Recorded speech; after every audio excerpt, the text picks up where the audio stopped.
Dans Surah 58, verset 11, on continue. Allah subhanahu wa ta'ala dit Bismillahirrahmanirrahim. Wa idha qila shuzu fanshuzu yarfa'a illahu lizna amanu minkum wa lizna utul ilm darajat. Comme l'a dit le verbe wa idha qila shuzu fanshuzu yarfa'a illahu lizna amanu. Dieu élève les croyants. Mais il ne s'est pas arrêté là-bas. Vers la fin, il dit Darajat, toujours il élève le croyant en grade. Vous voyez un peu, non? C'est pas comme si Allah subhanahu wa ta'ala dit qu'il élève les croyants et on pense que c'est les croyants qui sont superposés les uns sur les autres et puis jusqu'au ciel. Non. Comme certains le pensent. Dans la Surah 19, verset 56, là-bas ça va être beaucoup plus explicité. Allah subhanahu wa ta'ala, en parlant d'Idris alayhi salam, il dit وَرَفَعْنَاهُ مَكَانًا عَلِيًّا وَرَفَعْنَاهُ وَاذْكُرْ فِي الْكِتَابِ إِدْرِيسَ إِنَّهُ كَانَ صِدِيقًا نَبِيًّا وَرَفَعْنَاهُ مَكَانًا عَلِيًّا. Alors subhanahu wa ta'ala dit qu'il a le verset 57 dans Surah 19, il dit et nous l'élevons à un haut rang. Voyez que nous وَرَفَعْنَاهُ مَكَانًا عَلِيًّا. Quand Allah subhanahu wa ta'ala utilise le verbe rafi'an, c'est toujours succédé par son objectif. C'est toujours succédé par son objectif. Donc Allah subhanahu wa ta'ala, il est beaucoup plus clair. Maintenant, pour certaines personnes, ils voulaient faire du concordisme, relativisme, similitude. Ils ont vu des récits farfelus juifs où ils ont vu un certain Enoch que Dieu a fait monter, c'est comme la lui dans la Genèse 5, verset 24. Et ils ont voulu mettre relativisme avec ce verset, disant que Idris, c'est lui qui s'appelle Enoch. Et Enoch est monté au ciel, donc ce verset dit qu'Idris est monté au ciel. C'est faux. C'est pas ce que dit le texte en question. Non? Alors qu'il est élevé à un haut rang. Donc du coup, si on ne vous lit pas le superlatif qui suit, ou l'objectif qui suit, le verbe rafi'an, toute la théorie qui a été faite que Idris égale Enoch, et Enoch est monté au ciel, et dans le Coran, ce verset signifie que Idris est monté au ciel, c'est archi faux. C'est archi faux. On suit, dans la sourate 43, verset 3 plutôt, verset 45, Isa alayhi salatu wassalam, peut-être quand Allah subhanahu wa ta'ala dit Inni mutawafika arafi'uka ilayhi, il va être élevé vers moi. On peut comprendre l'explication beaucoup plus simple dans la sourate 3 verset 45 où Allah subhanahu wa ta'ala dit vers la fin où Allah subhanahu wa ta'ala parlant de Isa alayhi salatu wassalam, il dit quoi? Wajiha fi dunya wal akhirati wa minal muqarrabin. Wa minal muqarrabin. Il est parmi les rapprochés d'Allah. Il est parmi quoi? Minal. Dans le texte, le mot, la verbe ici qui dit minal. Il est parmi les rapprochés d'Allah, muqarrabin. Donc, si Allah subhanahu wa ta'ala dit par exemple que warafi'uka ilayhi, je vais t'élever vers moi, il a tout simplement élevé dans le rang des rapprochés. Dans le rang des rapprochés. Maintenant, le rang de ces rapprochés, on ne sait pas qu'est-ce qu'Allah subhanahu wa ta'ala fait d'eux, où il les met, qu'est-ce qu'il fait d'eux. On ne sait pas. On ne sait pas. On ne sait pas, c'est tout. On ne peut pas dire avec objectivité. Voilà, il dit Minal Muqarrabin. Est-ce que vous n'êtes pas proche d'Allah? Est-ce que vous ne pas proche d'Allah? Certains sont proches d'Allah, mais ils sont proches d'Allah comment? Assis à côté d'Allah? Non. C'est ça qui explique Darajat en haut grade. Vous voyez un peu? En haut grade, c'est ça qui explique. Encore une autre découverte dans le Coran qui fait vraiment plaisir. Dans ce même verset, dans Surah 3, verset 45, Allah subhanahu wa ta'ala, ou bien si on repart en arrière, Allah subhanahu wa ta'ala dit Bikalimati inna Allaha yubashiruka bikalimati minhu ismuhu Masihu Isa ibn Maryam wajiha fi dunya, sur cette terre, wal akhirati. Wal akhirati veut dire l'au-delà. Allah n'a jamais dit qu'au ciel. Il n'a jamais dit au ciel. Wal akhirati. Il n'a jamais dit au ciel. On l'explique toujours par l'au-delà. Akhirati. Il n'a jamais dit au ciel minal muqarrabin. Non. S'il avait dit wajiha fi dunya fi sama wa minal muqarrabin, là on peut comprendre. Le texte Coran, il est très beau, hein. Wallah, il est très beau. Seulement si on ne veut pas la vérité, là on se casse la tête. Et puis il y a un problème aussi, fanatisme. C'est un peu ça. Un verset sur le ciel peut causer un petit problème. Il existe un verset dans le No-Coran qui peut probablement créer des problèmes ou des ambiguïtés ou la complexité dans la tête de certains lecteurs du texte coranique.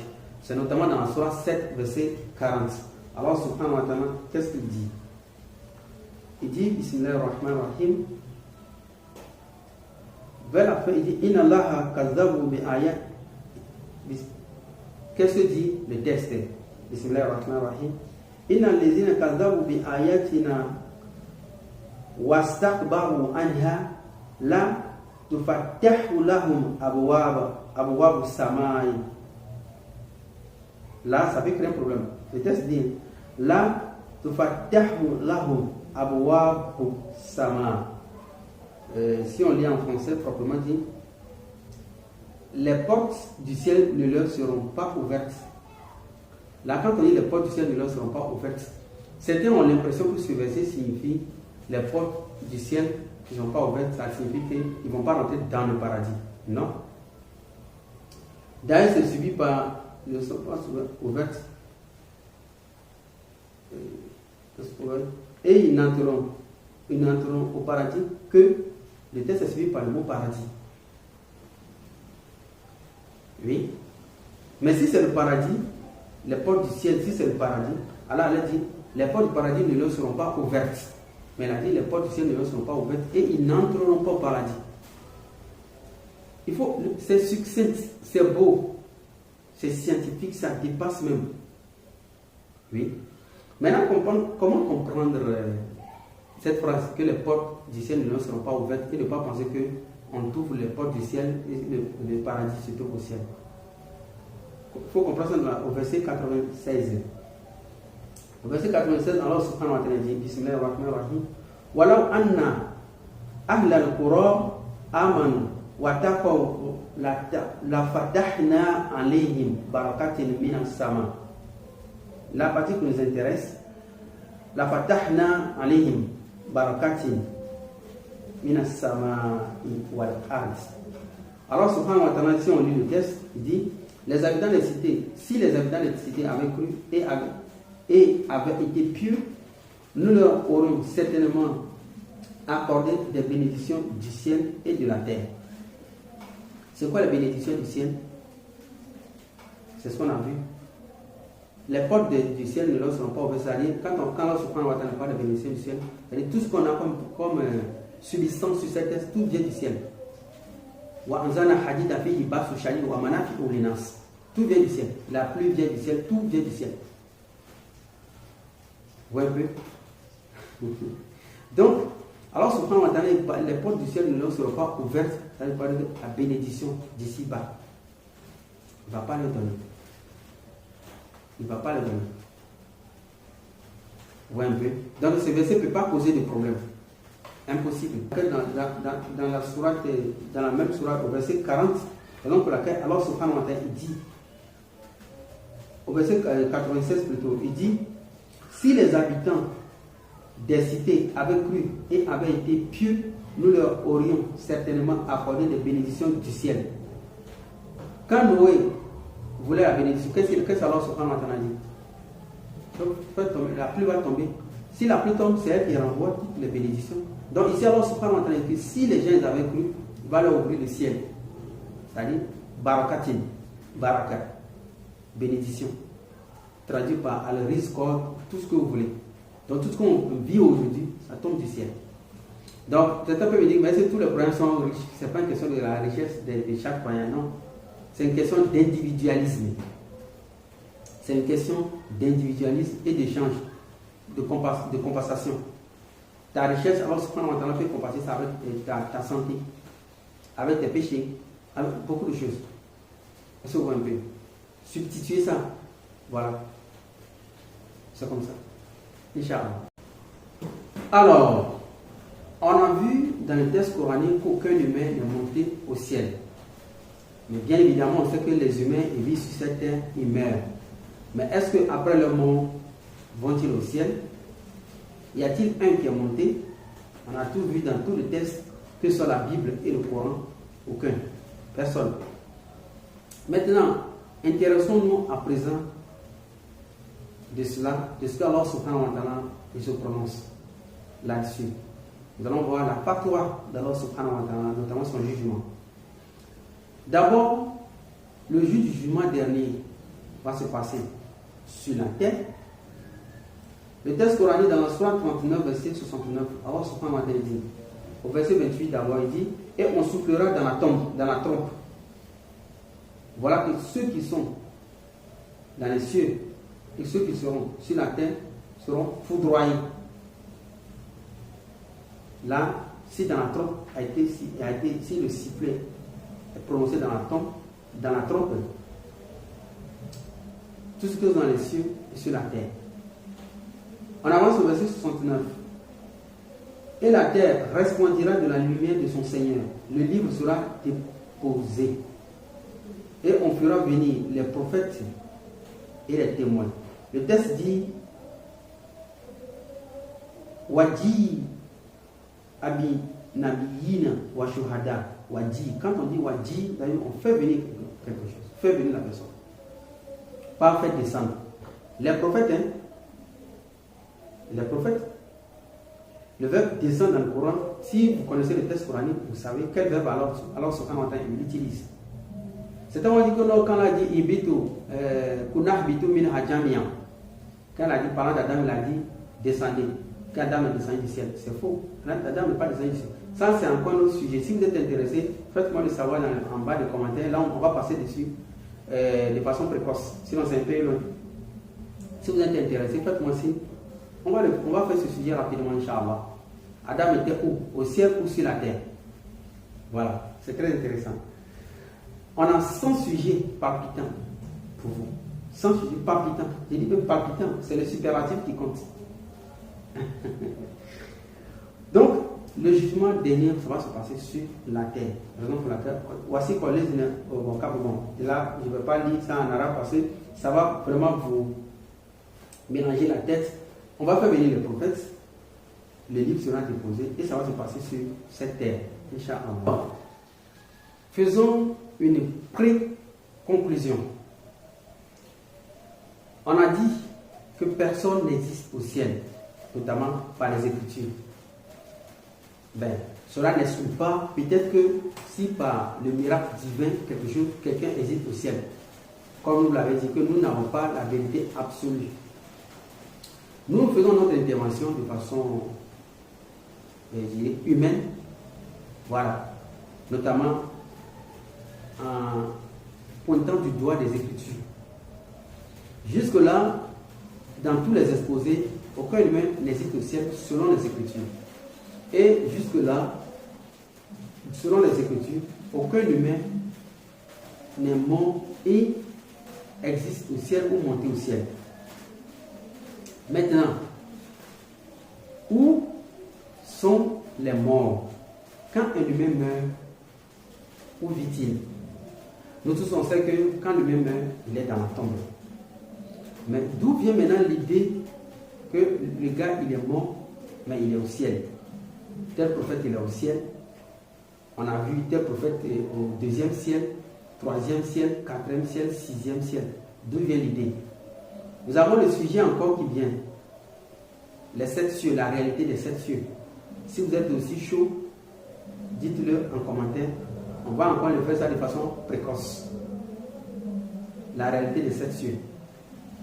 Donc, maintenant, on va lire le texte coranique et savoir où vivent les humains après leur mort. Inch'Allah. Personne n'est beaucoup plus explicite qu'Allah subhanahu wa ta'ala, notamment ici dans la sourate 77, verset 24 ou 25. Dans la sourate 77, verset 25, Allah subhanahu wa ta'ala dit: n'avons-nous pas fait de la terre un endroit les contenant tous? N'avons-nous pas fait de la terre un endroit les contenant tous? Et pour bien préciser cela, Allah subhanahu wa ta'ala, verset 26, il dit quoi? Les vivants ainsi que les morts.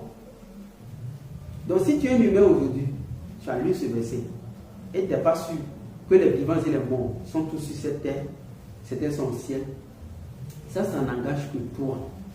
Mais on appelle ça une croyance. Mais le test coranique nous a amené la réalité des choses. Le test veut qu'on reste dans la réalité. Les chrétiens ont voulu vivre dans la croyance, raison pour laquelle le Coran est venu les mettre sur le droit chemin. Donc si le musulman doit aussi vivre dans la croyance, non. Le musulman doit vivre dans la réalité. Raison pour laquelle je vous avais dit que, par exemple, il y a un frère qui m'a envoyé un message et m'a posé la question, je mets même le message ici, qu'il espère que les travaux sont en cours pour soigner aussi les kémites.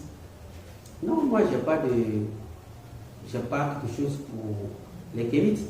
En fait, les kémites posent des questions sur des réalités. Mais des croyants, en parenthèse, ils posent des questions sur le fanatisme et leurs croyances. Non. Quand tu as une croyance, il faut pas poser question dessus. Ça, c'est ta croyance. Quand tu es fan de quelque chose, il ne faut pas poser question dessus. Ça, c'est ta passion. Donc, pour laquelle Allah subhanahu wa ta'ala dit, voilà, la face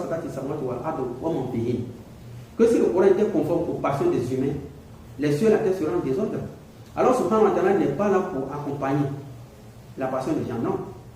Voici la vérité, si tu crois, tu vois ça, c'est rien. Voilà, si tu ne crois pas, tu ne vois pas ça, laisse tomber. Vous voyez. Donc, la croyance, la passion, c'est deux choses différentes. Donc, ici, Allah subhanahu wa ta'ala nous dit que c'est lui qui a fait de la terre, nous contenant nous tous, vivants et les morts. Vivants et les morts. Donc, tous les humains se trouvent ici, morts, vivants. On pousse un peu loin, dans la sourate 20, verset 55. Alors, subhanahu wa ta'ala dit, Bismillahirrahmanirrahim. Ça, c'est bon de dire ça en arabe. Minha khalaqnakum, de la terre, je vous ai créé. Wa fiha nukhrijukum. Vous allez encore rentrer dans la terre, c'est-à-dire quand vous allez mourir, on va vous enterrer. Wa minha nukhrijukum taratan ukhra. Nukhrijukum. De la terre encore, on va vous faire sortir. Ça, c'est pas de la résurrection. Maintenant, d'où vient l'idée qu'il y a un humain qui est quelque part au ciel? D'où vient l'idée? Tout le monde va rentrer dans la terre. Tout le monde est sorti de la terre. On va rentrer dans la terre. On va ressortir encore de la terre. Jusqu'au jugement dernier. Et dès qu'on sort de la terre, jusqu'au jugement dernier, le jugement va se faire ici, selon la sourate 39, verset 69, 68, 69, jusqu'en avant. Maintenant, d'où viennent toutes ces spéculations au ciel, en fait, comme ça? Ça, c'est des mythes. Ouais. En fait, les Corans ne sont pas prêts pour les vérités, ils sont prêts pour le suivisme. Ils sont prêts pour qu'on agrée leur passion. Ils sont prêts pour qu'on agrée ce que leurs grands-parents, leurs parents ont dit, ou ce que les uns racontent, les autres racontent. Raison pour laquelle j'ai dit tantôt que je n'ai pas de remède, en quelque sorte, pour les kémites. Les kémites, moi je les comprends, c'est les gens qui veulent vivre dans la réalité. Ils ne veulent pas qu'on suive les blancs, mais ils ont pleinement raison. Il ne faut pas suivre les blancs, il ne faut pas suivre les arabes. Il faut suivre le prophète Mohammed alayhi sallam. Oui. Les arabes ont été censurés dans le Coran. Il faut vivre dans la réalité. Il ne faut pas suivre le jugement d'un humain. Aujourd'hui, on a les fatwas qui viennent de gauche à droite. Alors que le Coran dit Allah ou yuftikum. Alors que le Coran dit que c'est Allah qui doit faire la fatwa. Mais aujourd'hui, c'est les humains qui font la fatwa. J'ai fait la fatwa, couper la tête de lui là, c'est une fatwa. Une fatwa de quoi? Un humain que toi tu ne peux pas créer, tu peux ordonner qu'on le tue. En fait, tous les humains morts sont dans leur tombe. Maintenant, la question de peut-être on peut se poser la question, les âmes vont où, comme ça. Mais ça dépend d'Allah.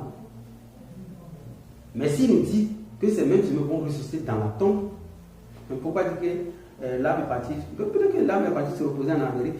Le jugement dernier, au bout de la résurrection, l'âme va revenir dans la tombe, il n'y a pas de souci. Mais c'est juste un séjour quelque part, bon, on ne sait pas. Ça dépend de Dieu. Dans la sourate 70, verset 43, Allah subhanahu wa ta'ala, qu'est-ce qu'il dit? 70, verset 43. Le jour où ils sortiront des tombes rapides comme ils couraient vers des pierres dressées. Le jour où ils sortiront quoi? Des tombes. Oui. Suivant. Dans la sourate 54, verset 7, Allah subhanahu wa ta'ala, qu'est-ce qu'il dit? Les regards baissés, ils sortiront des tombes comme des souterrains éparpillés. Alors, subhanahu wa ta'ala, dans tout ce verset, il dit qu'on sortira de la tombe. Mais si tu n'es pas dans une maison, il dit que tu sortiras d'une maison. C'est grave. C'est que tu es dans la maison. Voilà. Tu n'es pas au ciel. Wadi abinabiyin wa shuhada. Ouais, le messager, on va le faire bénir. On va le faire bénir. Donc, il y a une notion qui est beaucoup plus compliquée pour les humains. Le ciel existe. La terre existe. Alors, Subhanahu wa ta'ala, dans d'autres versets, il dit ceux qui sont dans les cieux. Mais il a raison. Les anges peuvent vivre où? Mais ils peuvent vivre au ciel. Pourquoi? C'est la question de se poser.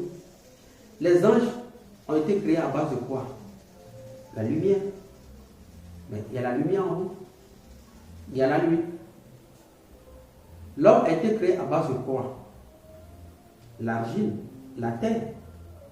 L'homme peut vivre sur la terre. En quelque sorte, l'ange créé par la lumière vit. Mais si vous dites que les anges vivent dans la lune, je ne sais pas quoi. Parce que c'est lumière. Ils peuvent vivre ensemble, ils peuvent coexister. L'être humain, la terre, l'homme doit vivre sur la terre, il peut coexister avec la terre. C'est tout. Donc les anges peuvent vivre au ciel, il n'y a pas de souci.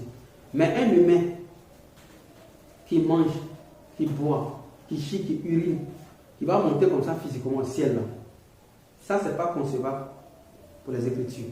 Mais ça peut être un miracle. Il n'y a pas de souci. Le juge du jugement dernier, si alors subhanahu wa ta'ala, vous et moi, vous serez témoins, là, on va me poser la question, Ismaël, pourquoi tu as dit ça? Quelque chose qui est au-delà de la dimension humaine, ça devient un miracle.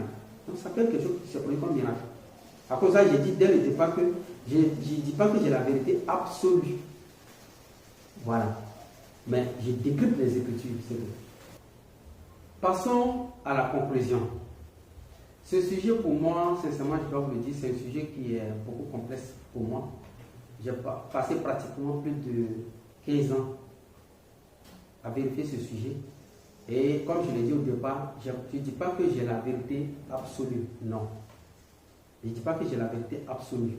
Parce que quelque chose peut être d'une dimension surréaliste. Voilà, ça peut me dépasser. Ça, il n'y a pas de souci.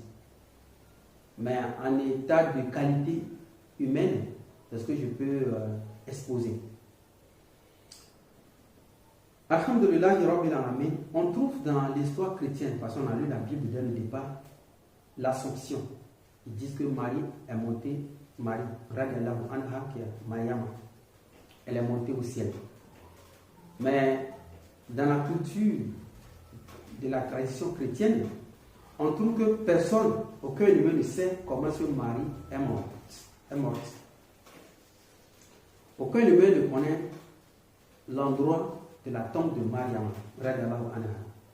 Aucun humain ne sait d'où, comment elle a fini. Donc, de ce fait, on trouve la Bible qui en parle comme étant la mère de Jésus-Christ alayhi salatu wassalam. Le paradoxe, c'est que pour une personne qui a vécu aussi, une personne emblématique dans le christianisme, vénérée par le catholicisme, on ne sait pas comment est-ce qu'elle a fini. Une personne qui a vécu avec des gens d'où on a témoigné de ses propos, de ses dits. Là, ça devient beaucoup plus compliqué. En fait, c'est ce que je vous expliquais à propos de la croyance des humains. Ça. Les humains croient en tout. S'ils n'ont pas de base de la connaissance réelle des va-et-vient de Marie, d'où ça fait par la suite, personne ne peut normalement parler de Mariam radiallahu anha. Du coup, pour résoudre ce problème, les chrétiens, ils ont instauré tout simplement la théorie de Marie est montée au ciel. Pourquoi? En fait, concentrez-vous 2 secondes, je vais vous expliquer un peu l'histoire. Isa alayhi salam, il n'est pas monté au ciel selon le Coran. Nulle part. Il n'y a pas une seule verset. Et ça, je donne des milliers d'années à tous ceux qui disent le texte coranique, savants comme non savants, de me montrer un seul verset. Ça, c'est un. En fait, l'histoire est la suivante. Le texte coranique parle de la caverne, Al-Kahf, la caverne. Pourquoi ce texte dans le Coran? Pourquoi son utilité? Alors, subhanahu wa ta'ala a fait venir ce texte juste pour parler de Jésus-Christ et sa maman.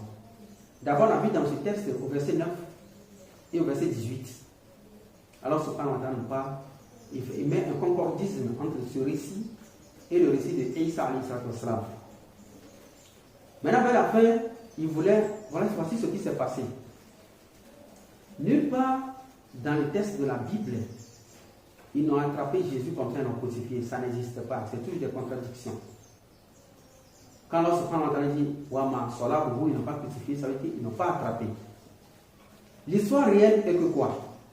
Les Juifs, ils complotaient pour tuer Isa alayhi salam. Du coup, Allah subhanahu wa ta'ala, qu'est-ce qu'il a fait? Vers au moment où il voulait le tuer, qu'est-ce qu'Allah subhanahu wa ta'ala a fait?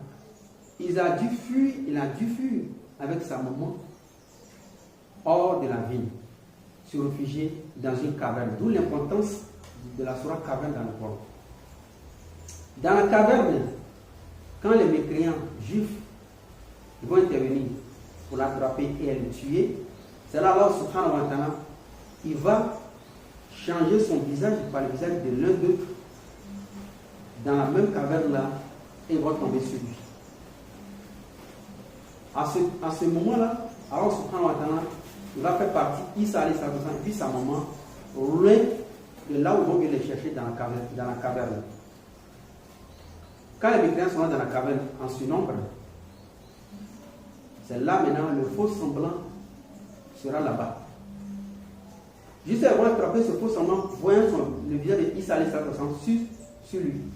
Lui va dire, ce n'est pas moi. Ils vont dire non, c'est toi. C'est donc Allah subhanahu wa ta'ala dit, Wa immin ahlal kitab. C'est le mot là. Illa la yuminuna bihi qabla mawtihi. Ils ne vont pas le prendre jusqu'à le mettre à mort. Voilà le faux semblant ça. Maintenant, quand on posait la question, l'identité du faux semblant, on n'a pas son identité. C'est juste quand Allah subhanahu wa ta'ala dit wa makara Allah wa la khayru makirin, ils ont complété, Allah a fait retourner leur complot contre eux. Si vous venez derrière moi, 10 mécréants, vous voulez me tuer. Si Allah subhanahu wa ta'ala, il prend mon pied, il met sur l'un de vous, et vous tuez l'autre là. D'autres ont dit pourquoi Allah va substituer Isa avec un innocent. Est-ce que l'autre est innocent? Il est venu me tuer, non? C'est ça que Allah dit. Ils ont comploté, j'ai fait déjouer le complot. Wa makara Allah. Donc, Allah va faire déjouer le plan. Maintenant, quand ils vont mettre la main sur l'un d'eux parmi eux, il va objecter. Ce n'est pas moi. Eux vont le voir comme Isa. Ils vont le voir Isa, ressemblant à Isa. Shubia lahum. Shubia lahum. Shubia veut dire ressemblance. Les sont des traditions qui disent allusion à leurs yeux comme ça, non, c'est inférieur. C'est pas comme les Juifs, ils sont là comme ça. Ah, on a tué Isa. Non, c'est pas ici. Shubia lahum. C'est une ressemblance pour eux. Ils voient le visage de Isa sur leur partenaire. Donc, à cette période, ils ont pris le mec, ils sont allés, ils l'ont crucifié. Vous voyez un peu? Donc, pour laquelle ils ont dit, après, donc,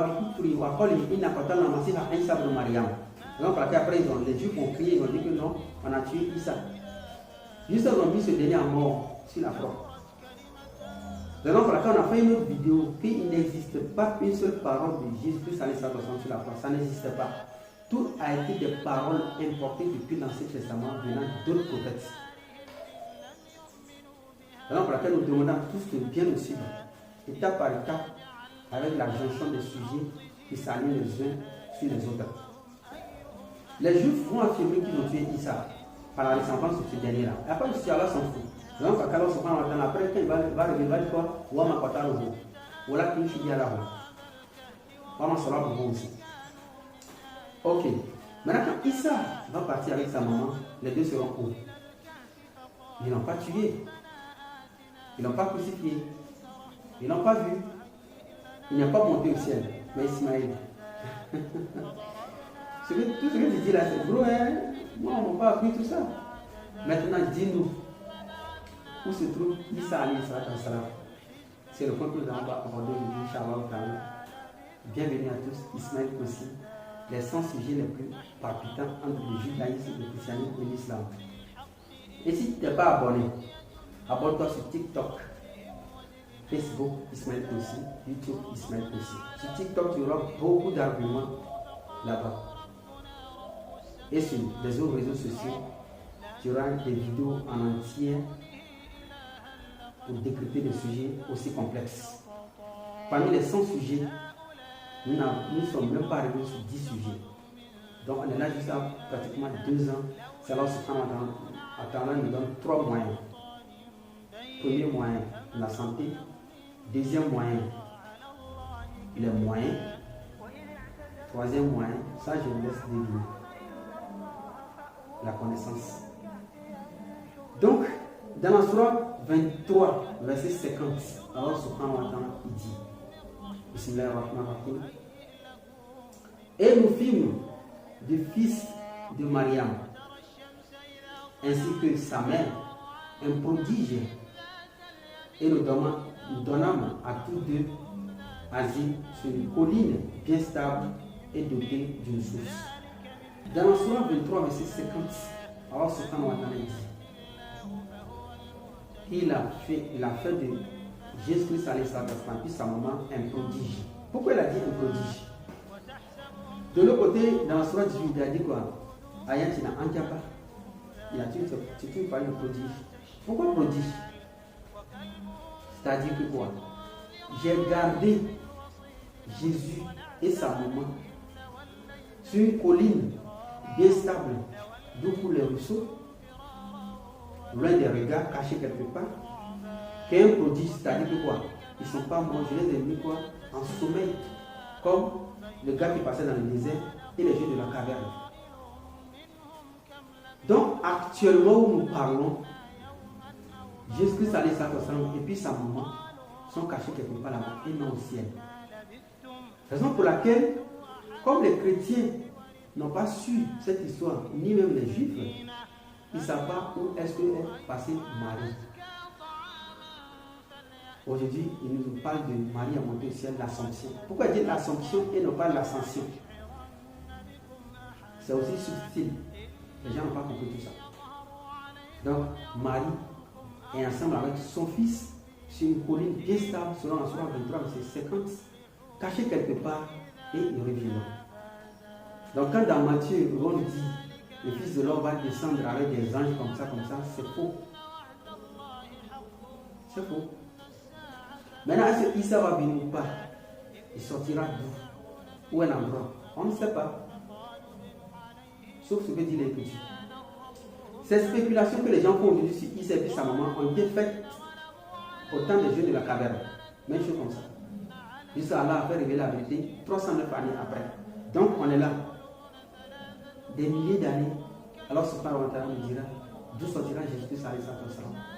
Va-t-il venir ou pas? Et au drame nous dira. Mais toutes ces spéculations qui sont faites n'ont pas de base. Mais même si elles sont argumentées, elles n'ont pas de base. Les arguments restent des arguments. La base c'est que plus tu nous dis, ici elle est où actuellement? Le ciel. Peux-tu nous dire, Allah a dit que je l'ai élevé au ciel? Non. C'est des spéculations qui sont arrivées. Donc, soyez massivement connectés sur nos réseaux sociaux. Comme je l'ai dit, je ne sais pas la vérité absolue. Non. Donc, c'est à vous de décrypter, examiner, observer, fouiller, tout. Inch'Allah. Pour ceux qui vont dire qu'il s'était dans la caverne et les gens le voient, puis il a percé le trou et puis il est monté au ciel, c'est faux. Certains diront que non, c'est la compagnie du prophète qu'on dit non. C'est comme ça qu'ils ont dit que Matthieu n'est pas un compagnon de Isa alayhi salam. C'est juste quelqu'un qui s'est identifié comme disciple de Jésus au nom de Matthieu. Donc des fois qu'on dit non, Ibn Abbas a dit, c'est pas lui qui a dit. Ça reste aussi à faire comprendre aux frères et sœurs, Inch'Allah.